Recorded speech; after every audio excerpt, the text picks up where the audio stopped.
Assalamualaikum warahmatullahi wabarakatuh. Innal hamdalillah nahmaduhu wa nasta'inuhu wa nastaghfiruh wa na'udzu billahi min shururi anfusina wa min sayyiati a'malina may yahdihillahu fala mudilla lahu wa may yudlil fala hadiya lahu.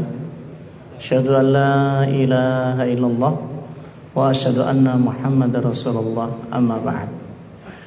Bapak Ibu jamaah Masjid Al-Ihsan rahimakumullah, mari kita panjatkan syukur kehadirat Allah Subhanahu wa taala. Salawat dan salam semoga sampai kepada Nabi Muhammad sallallahu alaihi wasallam. Kita lanjutkan kajian dengan tema internasionalisasi LGBT di dunia.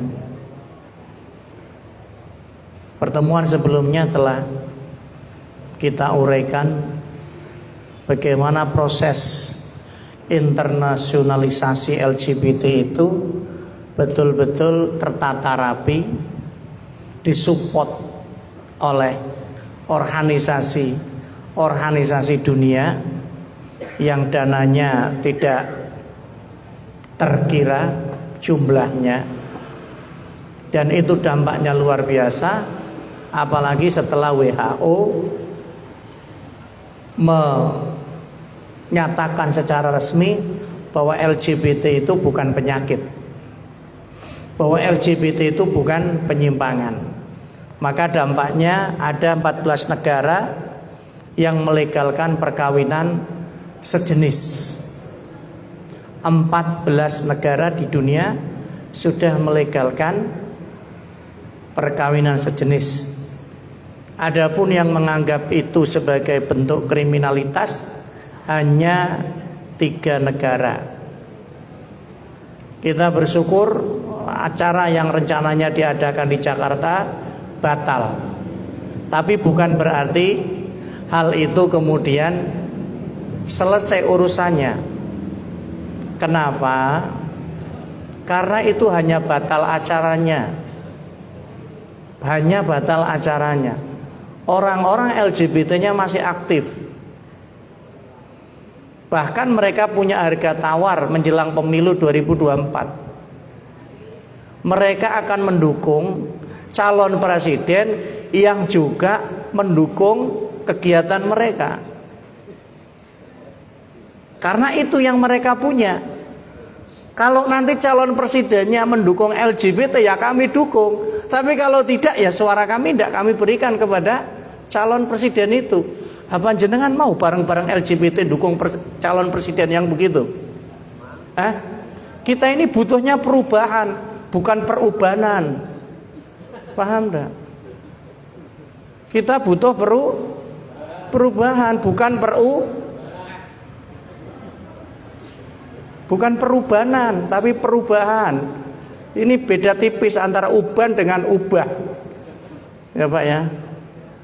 Nah Bapak Ibu yang dirahmati Allah Subhanahu wa taala, maka pantas ini disebut sebagai gerakan global, gerakan internasional.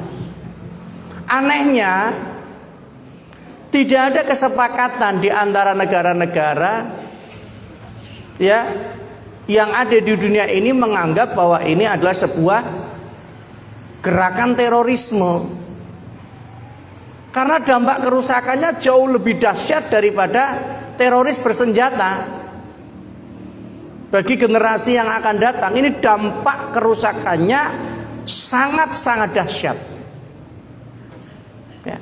Nah, saudara sekalian yang dirahmati Allah Subhanahu wa taala, tercatat dan itu disampaikan oleh berbagai media internasional, anggaran yang besar itu digelontorkan untuk mensosialisasikan LGBT di Indonesia, yang nominalnya sampai 8 juta US dollar.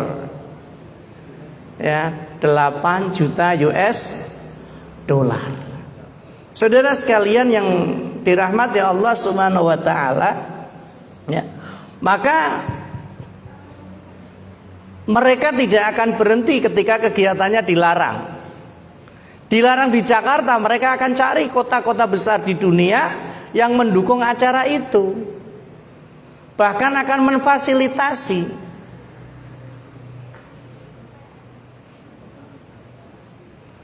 Karena mereka ingin supaya apa?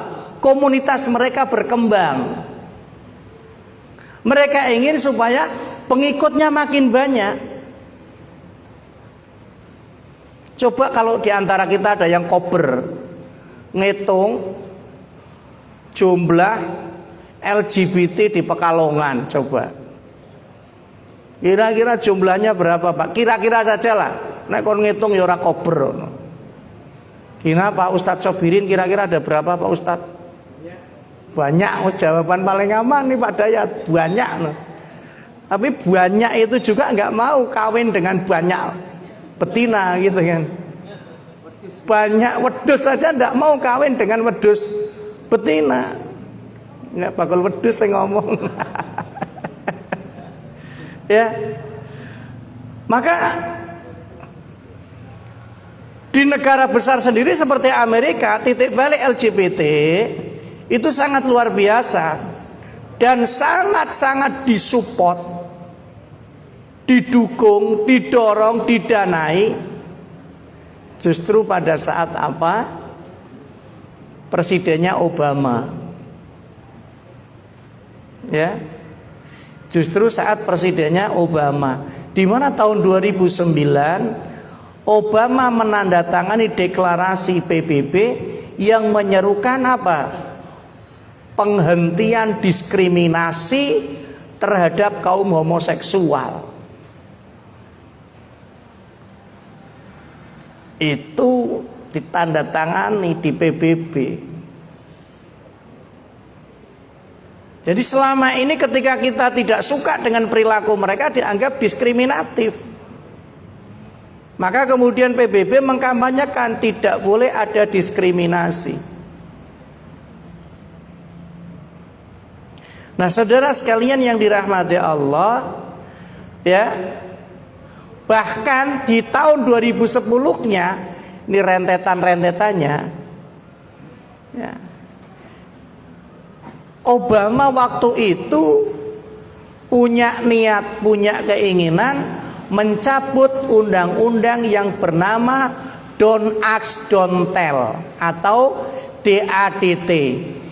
Ya, undang-undang itu berisi larangan bagi orang yang bekerja sebagai tentara atau anggota militer di Amerika Serikat untuk mengungkapkan apa orientasi seksualnya sebagai seorang lesbian atau gay. Di Indonesia pernah ada ketika orientasi mahasiswa baru di sebuah perguruan tinggi negeri. Ada salah satu mahasiswa yang pelenyak-pelenyok, Pak. Ditanya kamu cowok apa cewek gitu. Artinya pertanyaan itu supaya nanti untuk mengelompokkan lebih mudah. Tapi yang bersangkutan apa? Menyatakan bukan cewek, bukan cowok. Terus apa? Itu sampai dosennya marah. Itu sudah ada yang model begitu di Indonesia. Saya bukan cewek, bukan cowok. Ya. Dan itu saat orientasi mahasiswa baru seperti itu. Ya. Nah, saudara sekalian, di dalam undang-undang yang berlaku di Amerika, jika seorang tentara Amerika mengatakan atau diketahui dia adalah seorang gay atau lesbian, maka ia dapat diberhentikan dari pekerjaannya. Undang-undangnya mengatur begitu. Tapi oleh Obama undang-undang itu dicabut. Bayangkan tentara bencong. Hah? Dor. Tentara itu kan ya fisiknya terlatih, kuat, gagah. Tentara bencong. Nembak itu enggak begini, tangannya pegang pistol begini. Dor, dor. Astagfirullah. Ya. Kan gerusak semua tatanan, Pak. Ya. Maka satu sisi kita bersyukur acara itu dibatalkan, tapi kita tidak boleh kemudian lengah karena acaranya yang dibatalkan. Kegiatan mereka yang rutin, pertemuan mereka yang rutin, itu kan tetap masih berjalan. Ya. Nah, tadi tahun 2010 Obama mencabut undang-undang diskriminasi terhadap kaum LGBT. Yang sebetulnya undang-undang itu sudah tegas. Tentara itu ya tidak boleh homo, tidak boleh lesbi.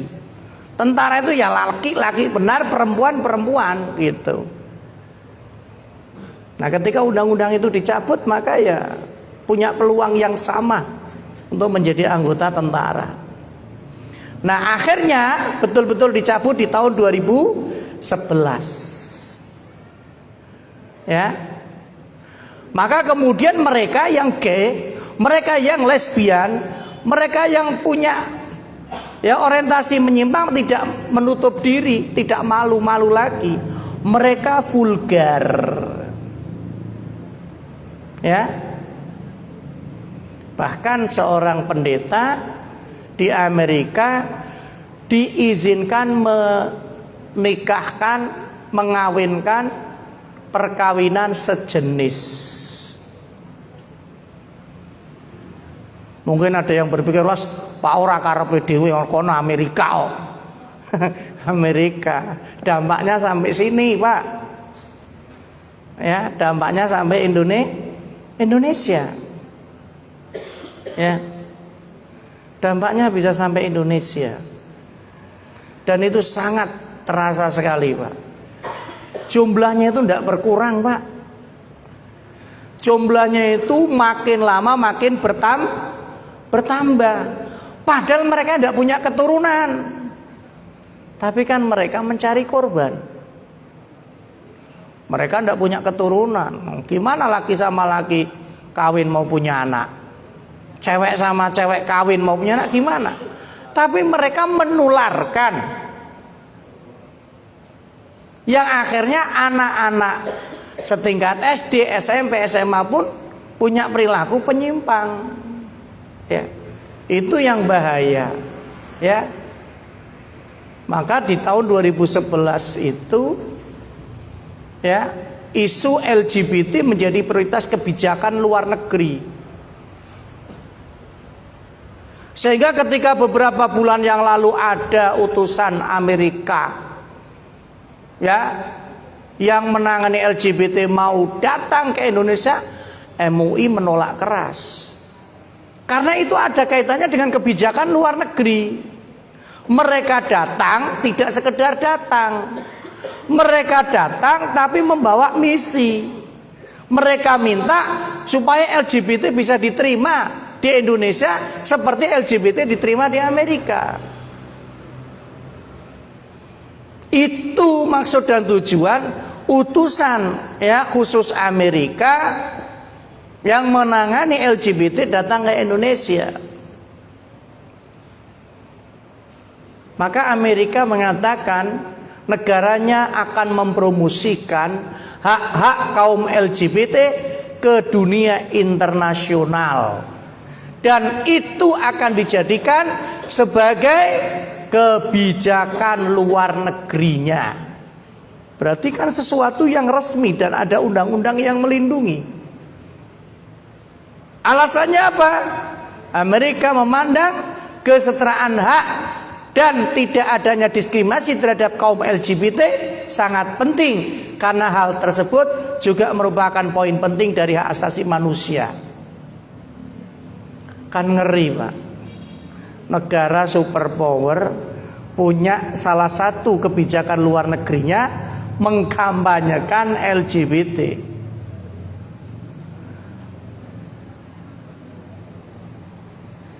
Mereka punya duit. Ketika datang ke Indonesia kemudian Indonesia diiming-imingi gitu kan.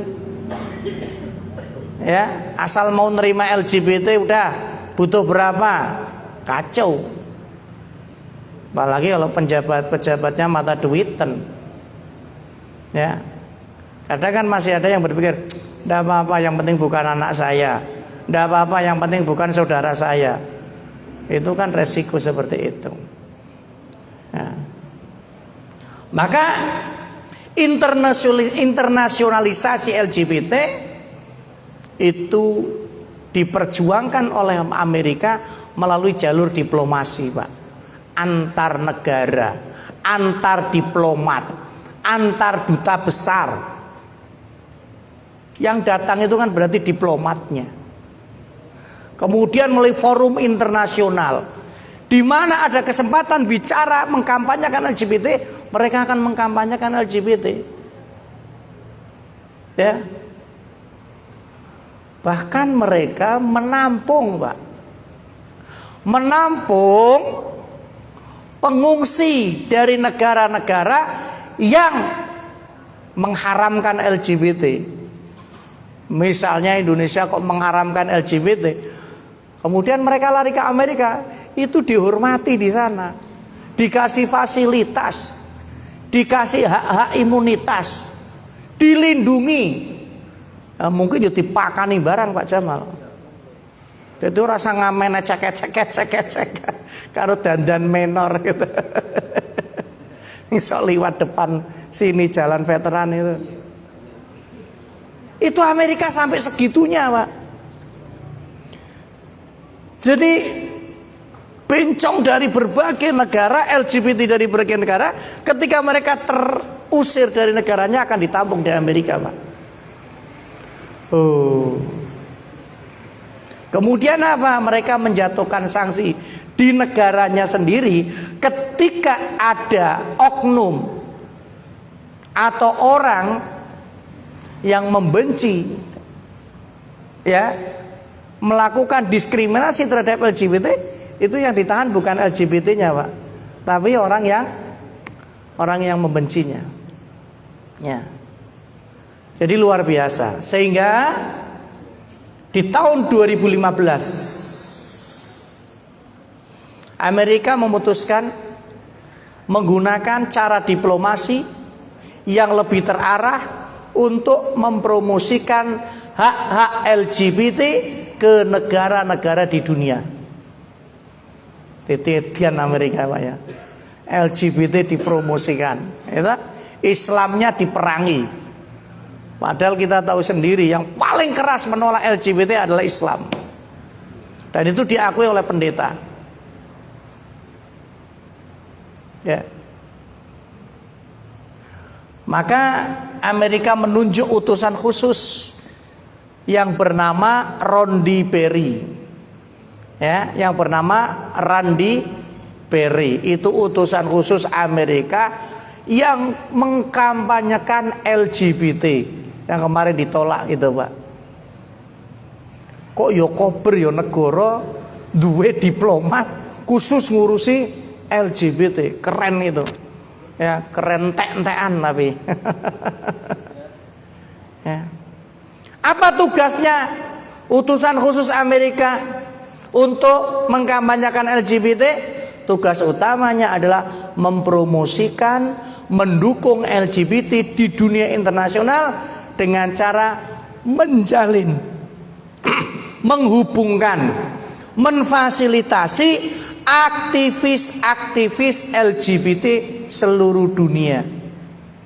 Dan menggunakan perusahaan-perusahaan baik swasta maupun pemerintah yang ada di dunia supaya apa? Supaya mendukung kegiatan LGBT. Misalnya dari keuntungan sekian, ya dialokasikan berapa persen untuk mendukung kegiatan LGBT. Itu resmi, Pak, kalau di Amerika. Maka kita bersyukur tinggal di Indonesia, mayoritas Muslim, sehingga hal semacam itu masih tabu dan harus ditolak. Cuman mereka kan tidak akan berhenti. Sekali ditolak mereka ya berarti 10 kali memperjuangkan sampai kita capek akhirnya tidak peduli. Nah, ketika kita sudah tidak peduli untuk menjaga generasi kita, akhirnya apa? Nah, mereka masuk. Wong pesantren saja dimasuki, Pak. Pesantren saja dimasuki, Pak. Melalui apa? Buku yang disumbangkan ke pesantren. Ya. Jadi Randy Wayberry ini jabatannya sebagai Special Envoy for the Human Rights of LGBT, utusan khusus Amerika dan juga PBB untuk mensosialisasikan, mempromosikan LGBT, Pak. Ini, Pak, bentuk diplomasinya. Satu, para degai di Pakistan. Loh, Pakistan itu negara apa? Pakistan itu negara yang juga mayoritas dibanding India, kan Pakistan masih lebih banyak muslimnya. Gitu? Kalau India, Bangladesh itu bisa jadi Hindu atau Buddha yang lebih banyak. Pakistan, Pak, pernah menyelenggarakan, mengizinkan apa? Parade gay. Kalau di Pekalongan ada kirap merah putih, itu tujuannya membangkitkan semangat perjuangan. Kita dukung, asal jangan parade gay. Tapi nyatanya Pakistan bisa kok, Pak. Dulu Presiden Pakistan itu kan tegas, ya, terhadap hukum itu kan tegas. Siapa, Pak? Presiden Pakistan dulu, Pak, yang tegas banget itu. Masih ingat, Pak?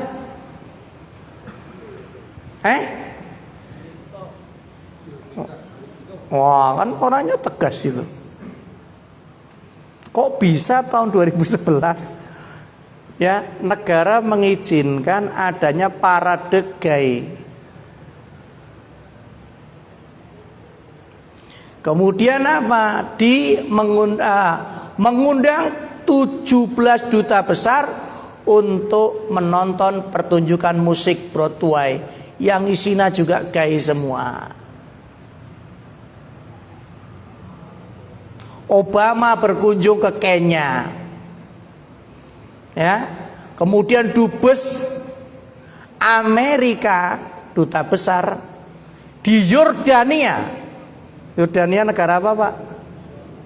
Membuka karnaval gay. Yordania udah masuk, Pak. Indonesia ini tergantung panjenengan. Nek sama pejabatnya aku rak percaya blas. Yang penting fulus kok. Iya tak? Ini tergantung kita, umat Islam, rakyatnya. Ketika ada acara begitu kok kita diem, nggak bersuara, nggak menolak, ya melenggang, Pak. Wong perizinan itu gampang, yang penting ono duit kok. Ya, alhamdulillah kemarin kita tolak, Pak. Ya. Dan kita sosialisasikan, itu tidak hanya bertentangan dengan agama. Karena kalau kita bicara bertentangan dengan agama, dikira yang menolak hanya Islam.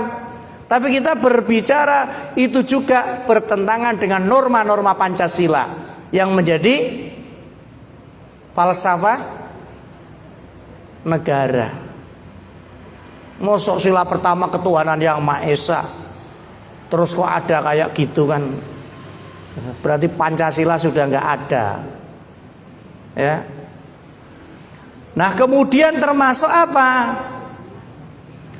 Kedutaan besar Amerika Serikat di India itu mengkampanyekan gay dengan membuat lampu simbol gay. Kalau benderanya kan pelangi itu, Pak. Lampunya ya dibikin pelangi. Dan luar biasanya sampai dipilih, Pak, duta besar mereka yang berorientasi gay itu dipilih, Pak. Ada 13 orang. pejabat tapi sing plenyak-plenyak itu malah difasilitasi. Ya. Ini luar biasa, Pak. Bahkan sampai atlet yang mereka berorientasi LGBT juga mereka fasilitasi, Pak. Oh, ini lama-lama ketemu juga, lama-lama ada ustadz juga ini. Ya, kalau tidak hati-hati, Pak. Apa ada? Pasti pertanyaan kan begitu. Apa ada ustadz yang bisa kena begitu? Siapa yang bisa aman dari godaan setan? Ada yang aman dari godaan setan? Enggak ada. Nyatanya ada. Saya jawab ada. Karena saya menemukan. Ustadz, iya. Ustadz juga manusia. Ketika terjadi disorientasi seksualnya, apa dikata? Itu penyakit. Penyakit itu akan menimpa siapa saja. Ya, dan saya termasuk konselornya yang mendampingi ketika dia konsultasi. Guru ngaji itu, Pak. Apa orang jauh? Enggak, orang Pekalongan. Kalau didesak terus ya nanti saya tunjukkan rumahnya sekalian.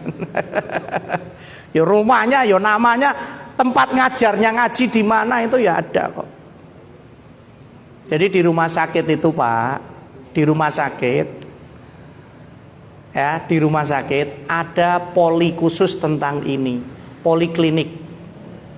Ya, 1 untuk berobat, 2 untuk konseling. Yang berobat ini karena mereka sudah punya penyakit, diantaranya penyakit HIV, sepilis, raja singa. Mereka kan berobatnya ke rumah sakit. Tapi kan rumah sakit tidak hanya memberi resep kemudian ngasih obat, enggak. Ada konseling, layanan konseling. Akan ditanya asal usulnya bagaimana. Rata-rata karena apa? LGBT. Ya, rata-rata karena LGBT. Yang komunitasnya bos ya mereka ya kumpul dengan bos. Ya. Nah, ini yang sangat memprihatinkan di sekitar kita. Maka Bapak Ibu di forum internasional tahun 2013 dan tahun 2013 dan 2014 ya, itu betul-betul sudah mendunia. Ya. Itu betul-betul sampai mengeluarkan resolusi tentang kesehatan kaum LGBT. Karena dianggap bukan penyakit yang menyimpang. Ya, maka ada upaya dari Amerika untuk mengubah kalimat yang terdapat pada Universal Declaration of Human Rights pasal 16 yang berbunyi the family is the natural and fundamental group unit of society. Itu akan dirubah. Ya. Amerika kemudian menyelenggarakan apa? Forum on Global LGBT Human Rights untuk pertama kalinya di Gedung Putih. Bayangkan, Pak. Gedung Putih itu di Amerika sakral, Pak. Tidak sembarang orang bisa masuk karena itu istana kepresidenan. Tapi kegiatan LGBT difasilitasi, Pak. Boleh menggunakan tempat itu di tahun 2014. Oh, kalau mereka dimuliakan begitu, negara-negara kecil ya, apalagi yang punya utang dengan Amerika, ya tidak berani tuh. Wani ora tak selangi duit, Pak. Amerikanya jengkel. Nek wani nolak ora tak selangi duit. Ya. Wong sugih kan sak-sake to. Nah, Bapak Ibu yang dirahmati Allah Subhanahu wa taala, ya. Ada lembaga internasional United States Agency for International Development, USAID. Ini lembaga yang menggelontorkan dana besar dan menjadi support system dalam berbagai forum internasional untuk mendukung LGBT. Urung rampung. Wis Pak Isya. Berarti 3 kali pertemuan ini, Pak. Ya. Karena ini datanya komplit. Ini saya dapatkan dari forum diskusi dengan lembaga dakwah Komisi Dakwah Majelis Ulama Indonesia, dan harus saya sosialisasikan. Ya, karena ini bukan gerakan ecek-ecek, Pak. Ya, kekuatan kita doa untuk menyelamatkan generasi kita. Ya. Saudara sekalian yang dirahmati Allah, mau isya ya, Mas Dafa ya. Insyaallah nanti kita lanjutkan pada pertemuan berikutnya, masih membahas hal yang sama berdasarkan data-data yang sudah dihimpun oleh Komisi Dakwah Majelis Ulama Indonesia. Dan ini harus kita sosialisasikan. Barakallahu fikum. Ini yang bisa kita kaji. Insyaallah kita lanjutkan pertemuan berikutnya.